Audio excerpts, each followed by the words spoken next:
और पीटीआई जलसा बराए जलसा कर रही है, लेकिन मुझे अभी भी यकीन नहीं है। मैं समझता हूँ कि कुछ बड़े ऐलानात हो सकते हैं, और वो बड़े ऐलानात क्या हो सकते हैं ये देखें। खबर है तो बता नहीं, खबर नहीं है, मैं अब बड़ा क्लियर कर दूं। मैं बतौर एक जर्नलिस्ट, जैसे एक जर्नलिस्ट को पता होता है ना कि जिस सियासतदान से या जिस बंदे से आप सवाल कर रहे हैं उसका जवाब क्या होगा, तो इसी तरह बतौर एक जर्नलिस्ट ये मैं ज़रूर एक गेस कर सकता हूँ कि मैं समझता हूँ कि जो कुछ अब जुडिशरी में हो रहा है,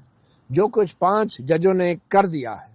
अब पीटीआई इस जलसे को चाय पी के शरबत पी के अगर ख़त्म कर देती है तो इसका मतलब है कि ये जो कुछ अदलिया में हुआ है या इन 5 जजों ने किया है ये भी सारा ज़ाया हो गया। इसका बहुत नेगेटिव असर पड़ सकता है इन 5 जजों के ऊपर भी, जिन्होंने इतना बड़ा कदम लिया है रूल ऑफ लॉ के लिए, आइन के लिए, पार्लियामेंट के लिए, चलकर सुप्रीम कोर्ट आए हैं। और आप बतौर एक पॉलिटिकल पार्टी हो, ये सिर्फ एक पॉलिटिकल पार्टी की बात नहीं है, वैसे तो ये सारी सियासी जमातों की जिम्मेदारी है कि इन जजों के साथ खड़े हों, मगर अब जबकि पीटीआई ने ये एक बेड़ा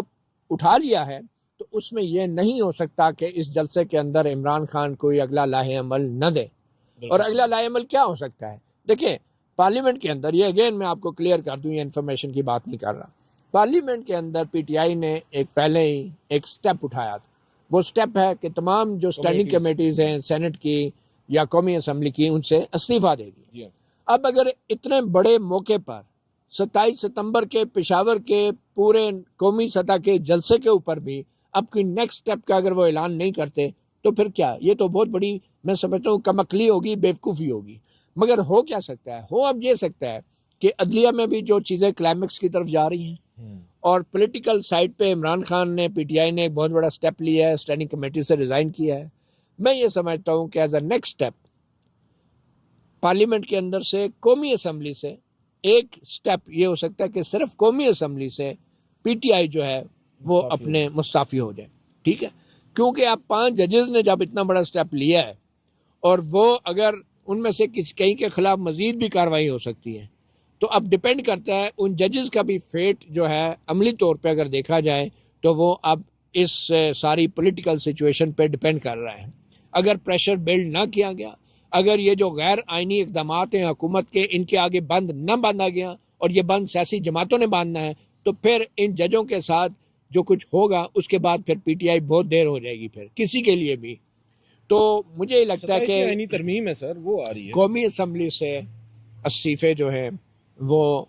हो सकता है हो, और उसके बाद नेक्स्ट स्टेप इंक्रीमेंटली जो है, नेक्स्ट स्टेप ये भी हो सकता है कि सेनेट से भी वो लोग इस्तीफा करें। सेनेट ज़रा डिफ़िकल्ट है क्योंकि वो 6 साल के लिए होते हैं लोग, और सेनेट में पार्टीज अपनी पार्लिमानी शनाख्त को बरकरार रखने के लिए आम तौर पे वहाँ से इतनी आसानी से इस्तीफे नहीं देती। तो सेनेट का मैं नहीं कह रहा, लेकिन कौमी असम्बली से कम से कम ये सब कुछ हो सकता है। उसके बाद एक टाइम पीरियड अगर दे दिया जाए कि इतने अरसे में हम, अगर ये फैसले ना हुए, लट से अदालतों ने केस ना सुने, डिसीजन ना लिए, वो ये नहीं कहेंगे कि हमारे हक में करें, वो कहेंगे जी ये डेडलाइन है, आपको महीने का टाइम देंगे, पार्लियामेंट से हम निकल जाएंगे अगर 1 महीने के अंदर या 2 महीने के अंदर। फिर नेक्स्ट डेडलाइन क्या है? नेक्स्ट डेडलाइन ये है कि फिर केपीके जो है असम्बली है वहाँ पे भी यही सिलसिला शुरू होगा, क्योंकि आपको पता है केपीके में जो इस वक्त पीटीआई की पोजीशन है उसमें अगर पूरे सूबे में इलेक्शन होते हैं दोबारा तो वो एक बहुत बड़ा डिस्टेबलाइजिंग फैक्टर होगा।